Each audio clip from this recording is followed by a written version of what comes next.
안녕하세요. 한창 신혼생활을 즐기고 있는 결혼 1년 차가 된 여자입니다. 제 나이는 33살이고 남편은 35살입니다. 현재 맞벌이를 하고 있고 6시에 퇴근하는 저와 달리 남편은 일주일에 4번은 야근을 하고 있습니다. 거의 월요일부터 목요일까지 야근을 하고 있고 가끔 토요일이나 일요일에 특근을 하는 상황이 생기기도 합니다. 퇴근 시간은 거의 11시 정도이며 워낙 늦다 보니까 저녁 또한 혼자 먹는 경우가 많습니다. 처음에는 적응 안 되고 힘들었지만 서로 열심히 벌어야 지금보다 더 좋은 환경으로 이사를 갈 수 있기 때문에 서로 이해하며 살고 있었습니다. 그래도 피곤한 몸으로 퇴근을 했는데도 늦게까지 기다리고 있던 저에게 항상 미안해하며 함께할 수 있는 시간을 보내려 노력해 주었습니다. 그런데 최근 들어 남편의 이상한 행동들이 제 눈을 거슬리게 하는 부분들이 몇 개 있었습니다. 아무리 늦어도 11시 반쯤에는 도착하곤 했었는데 새벽 1시쯤 도착을 하거나 금요일에는 야근도 없는 날인데 최근 들어 야근을 한다면서 거의 일주일 내내 늦게 들어오는 날이 부쩍 많아졌습니다. 아무리 회사 일도 중요하지만 이해되지 않은 회사 운영 방침에 화가 나기 시작했고 그런 저를 달래주려고 노력하는 남편을 보며 화를 진정시키고 있었습니다. 최근 들어 인원 감축으로 인해 더 많은 일들을 담당했다는 말을 하면서 이해해달라는 남편에게 더 이상 화를 내기도 그랬지만 가끔 야근이 없는 날이면 함께 시간을 보내려 하는 것보다 어떤 식으로든 밖으로 나가려고 하는 행동들이 눈에 들어오면서 좀 이상하다 생각을 하게 되었습니다. 핸드폰도 자주 만지고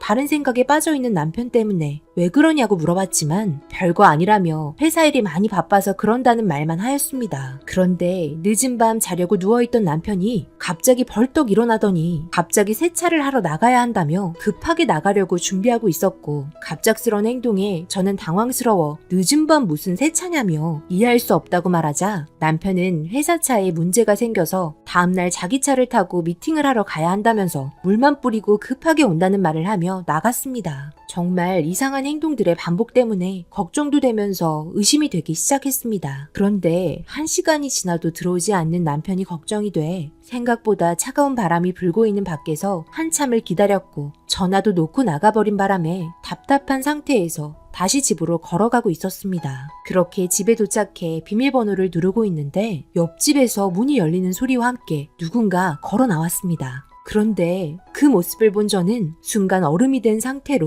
멈춰버리고 말았습니다. 남편이 누군가에게 인사를 하며 웃으면서 나왔고 신발을 고쳐 신고 일어나면서 저를 보곤 놀라서는 주저앉았습니다. 당황한 눈빛으로 저를 보며 급하게 옆집 현관문을 닫으면서 제 팔을 잡더니 자기가 다 설명을 하겠다는 말을 하면서 식은땀을 흘리면서 저를 재빨리 밀치며 집으로 들어갔습니다. 저는 남편에게 소리치며 왜 옆집에서 나왔냐고 물어봤습니다. 지금 내 두 눈으로 모든 걸 봤는데 뭘 더 설명하겠다는 거야? 세차하러 나간다고 해놓고선 옆집에서 나와? 어떤 여자길래 결혼한 지 1년밖에 안 된 나한테 이런 행동을 할 수 있는 거야? 이제야 모든 퍼즐이 맞춰지네. 그동안 집에 늦게 들어온 이유가 다 옆집에 살고 있는 여자 때문이었어? 아주 다정하게 인사하면서 나오더라. 그렇게 그 옆집 여자가 좋았냐? 이럴 거면 왜 나랑 결혼한 거야? 이 나쁜 놈아. 이대로는 도저히 참을 수 없어. 어떤 여자인지 당장 얼굴 좀 봐야 되겠네. 아 잠깐만 좀 진정하고 내 말 좀 들어봐. 그런 거 절대 아니라니까. 내가 너를 두고 어디를 가겠어. 저는 남편의 말을 더 이상 듣고 있을 수 없었습니다. 너무 화가 치밀었고 배신감에 용서할 수 없어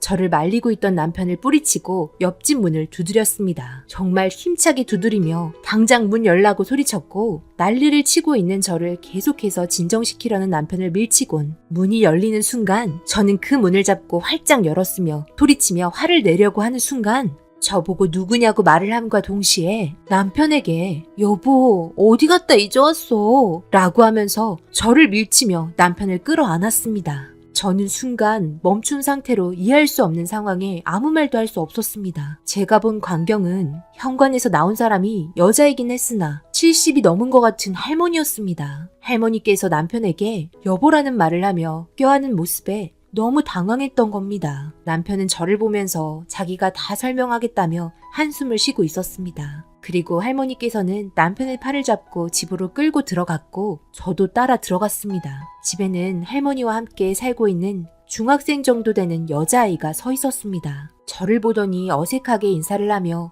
어쩔 줄 몰라 하고 있었고 제가 머릿속에서 상상하고 있던 여자는 집에 없었고 할머니께서 남편의 손을 잡고 계속 여보라는 말만 하고 있었습니다. 남편은 잠시 앉아있으라며 할머니를 방 안에 모셔드리고 조용한 자리에 학생과 함께 셋이 앉았습니다. 남편이 어렵게 꺼낸 말을 듣고는 너무 놀라고 말았습니다.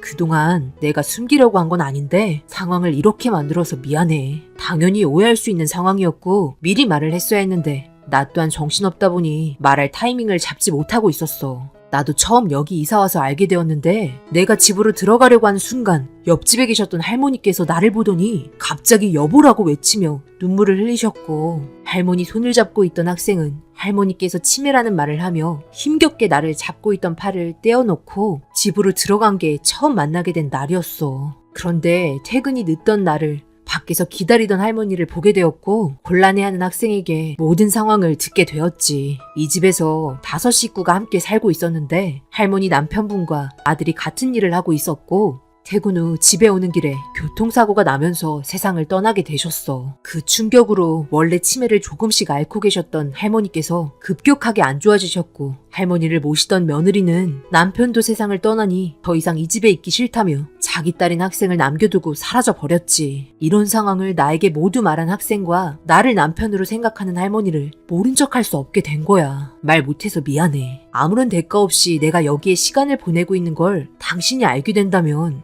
남의 집에 관여하지 말라고 말을 할까봐 숨기고 있었어. 이 말을 듣고 있는데 너무 충격이었습니다. 학생은 저에게 병원에서 듣게 된 말을 꺼냈고 할머니께서 이제 살 날이 얼마 남지 않아 마음의 준비를 해야 하는 상황에서 늦은 저녁 남편이 보고 싶다고 난리를 치는 바람에 아저씨를 불렀다며 많은 오해를 일으킨 점 진심으로 죄송하다고 저에게 사과를 하였습니다. 모든 말들을 듣고서 저는 입이 떨어지지 않았고 한참을 멍하니 있었는데 갑자기 할머니께서 나오시더니 남편을 보고 눈물을 흘리며 보고 싶었다는 말과 함께 이제는 자기를 두고 떠나지 말라며 남편 손을 꽉 잡고 있었습니다. 남편은 할머니를 진정시켜주면서 다시 방으로 들어가 할머니를 눕혀드렸습니다. 좀 진정이 되셨는지 잠이 든 걸 확인하곤 남편은 집에 들어가자는 말과 함께 학생은 감사하다며 저희에게 몇 번이나 고개를 숙였고 남편은 괜찮다고 무슨 일 있으면 다시 연락하라고 말을 하곤 지친 모습으로 현관을 나섰습니다.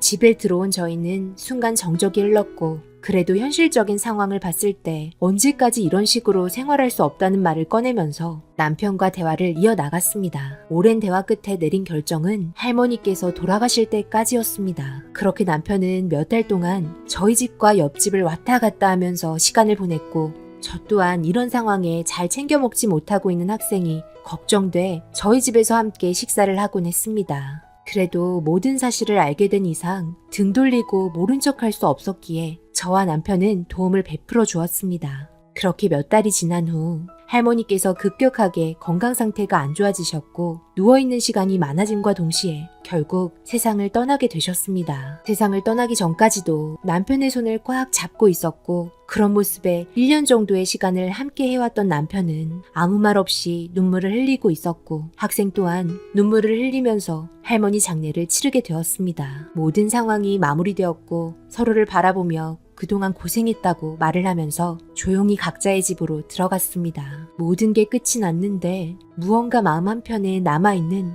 지울 수 없는 감정에 한참 동안 생각에 빠져 있었습니다. 할머니께서 세상을 떠나신 후 홀로 남겨진 학생이 걱정이 되기 시작했습니다. 저녁도 굶고 있을 것 같아 이것저것 음식을 준비해 배를 눌렀고 문을 열고 저를 반갑게 맞아준 학생의 집에서는 혼자 외로이 식탁에 앉아 컵라면을 먹고 있었습니다. 그 모습이 너무 가슴이 아파 준비해온 음식들을 식탁에 펼치며 앞으로 나도 혼자 저녁 먹는 거 싫었다며 저녁만큼은 같이 먹자고 말을 꺼내면서 학생 밥 먹는 모습을 보고 있었습니다. 엄마에게 연락이 왔냐고 물어봤지만 예전부터 엄마는 자주 밖으로 돌아다니셨다며 아마 다른 남자 생겨서 다시는 돌아오지 않을 거라는 말을 아무렇지도 않게 하면서 밥을 먹고 있었습니다. 그 말 한마디에 과거에 있던 가정사를 어느 정도 파악할 수 있었고 이제 중학생밖에 안 된 아이의 입에서 그런 말이 나왔다는 게 너무 충격이었습니다. 앞으로 이 아이를 위해서 준비해줘야 할 일들이 정말 많이 있었습니다. 앞으로 어떤 일들이 펼쳐질지 모르지만 학생 주위에는 이제 가족도 없고 홀로 남겨졌기 때문에 바르게 자라길 바랄 뿐입니다.